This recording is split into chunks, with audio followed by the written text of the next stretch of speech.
Hi friends, good morning. இன்னைக்கு thought for the டே ஒரு பழமொழி. தாம் பிடிச்ச முயலுக்கு 3 கால். அது என்ன? அது என்னத்த குறிக்குது?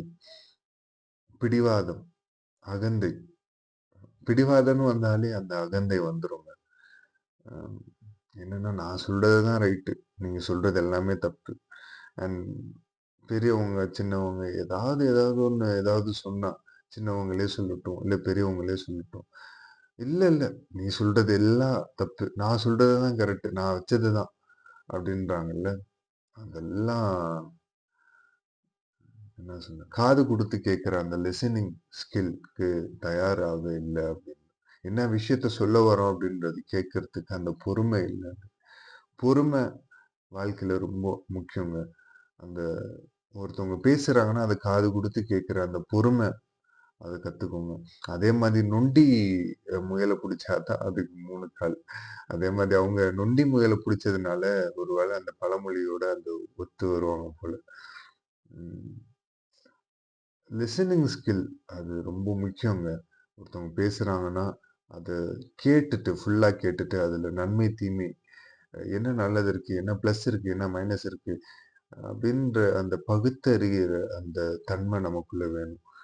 ஆம், தாம் பிடிச்ச முயலுக்கு 3 காலா இருந்தாலுமே, அ அவங்க அப்படியா இருந்தாலுமே, just listen to them. If it is right, a then accept it. If it is wrong, don't argue with them. சரிப்பா, ஓகேப்பா அப்படின்னு சொல்லிட்டு ஜஸ்ட்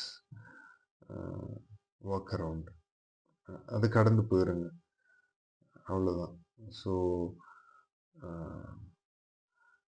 சிலர் சொல்றத தான் பிடிச்ச முயலுக்கு 3 கால் அப்படின்னு சொல்றவங்க, சப்போஸ் அந்த மாதிரி அந்த ஆட்டிடியூட்ல சில வார்த்தைகள் அவங்க சொல்றாங்கன்னா, இப்படி கேட்டுட்டு இந்த காதுல விட்டுருங்க. சப்போஸ் தான் பிடிச்ச முயலுக்கு 3 கால் நொண்டி முயலா இருந்தாலும், அ அவங்க சொல்ற விஷயம் தப்பா கரெக்ட்டா இருந்துச்சுன்னா, அத எடுத்து உள்ள யோசிச்சு, இங்க யோசிச்சு, பகுத்தறிகிற தன்மையில நீங்க இருங்க. ஸோ மிருகங்கள்ட்ட சொன்னா மட்டும் தான் யோசிக்காது. ஏன்னா 5 சென்ஸ் அது கூட சில டைம் அ சொல்றத கேட்கறதுக்கு வருங்க. 5 அறிவு படைச்ச டாக், 5 அறிவு படைச்ச ஜீவன் எல்லாமே. 5 அறிவு உள்ள ஜீவன்ங்க எல்லாமே. 5 அறிவு படைத்த தேவன், 6 அறிவு படைத்த தேவன் நம்மள அவர் சாயலா படைச்சிருக்காரு. அதனால மனுஷங்க எல்லாமே மண்ணாக படைக்கப்பட்டாலும் அவருடைய ஜீவ சுவாசம் தான் அவங்க எல்லாருக்குள்ள மனுஷங்கள் எல்லாருக்குள்ளயும் ஊற்றப்பட்டிருக்கு. அதனால மனுஷங்க சொல்றத கேட்போம். அத பகுத்து அறிகிற அறிவு, அந்த ஞானம், சிக்ஸ்த் சென்ஸ் அத பயன்படுத்த கேட்டுக்கிறேன். தான் புடிச்ச முயலுக்கு 3 காலா இருந்தாலும், உங்களுக்கு தெரியும்.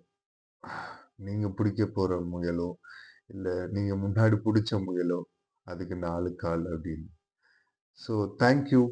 Think and move around.